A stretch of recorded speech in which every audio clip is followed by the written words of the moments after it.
السلام علیکم ورحمۃ اللہ وبرکاتہ۔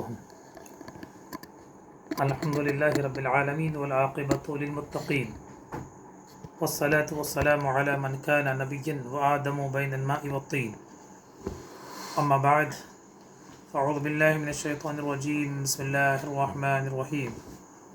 ان ربک یعلم انک تقوم ادنی من ثلثی اللیل، آمنت باللہ صدق اللہ مولانا العظیم۔ مولا سے اپنے ملتا ہے بندہ نماز میں، اٹھ جاتا ہے جدائی کا پردہ نماز میں۔ مولا میں اور بندے میں رہتا نہیں حجاب، بے پردہ ہے تجلی مولا نماز میں۔ اللہ تبارک و تعالی اپنے فضل و کرم سے اور تاجدار مدینہ صلی اللہ علیہ وآلہ وصحبہ وسلم کے وسیلے سے رمضان المبارک کی جملہ عبادتوں کو اپنی بارگاہ میں قبول فرمائے، اور خاص کر رمضان شریف جو خوبیاں، جو اچھائیاں ہمارے اندر پیدا کر کے گیا ہے، ان تمام خوبیوں پر ہم سب کو اللہ عز و جل چلنے کی توفیق عطا فرمائے۔ رمضان میں بھوک کیا ہوتی ہے معلوم ہوا، بھوکوں کا ساتھ دینے کا جذبہ پیدا ہوا۔ رمضان میں صدقہ خیرات کرنے کی توفیق ملی، اور آئندہ بھی انشاءاللہ اس کا خیال رکھا جائے گا۔ غرض ہے کہ رمضان شریف میں ہماری روحانی طاقتوں میں اضافہ ہو گیا تھا۔ سال میں ہم نے قرآن پاک کے قریب نہیں گئے تھے، الحمدللہ ایک رمضان میں 1 2 3 مرتبہ بھی قرآن پاک ختم کرنے کی توفیق ہمیں نصیب ہوئی۔ مولا کی بارگاہ میں دعا ہے کہ جس طرح ماہ صیام میں، ماہ رمضان میں ہم ذکر و اذکار میں، تلاوت قرآن میں اور دوسرے اچھائیوں اپنے آپ کو لگا کے رکھا تھا، یہ تمام اچھائیاں بعد رمضان بھی ہم میں قائم اور دائم رہیں۔ بات میں یہ کر رہا تھا کہ رمضان شریف میں الحمدللہ ہمارے گھر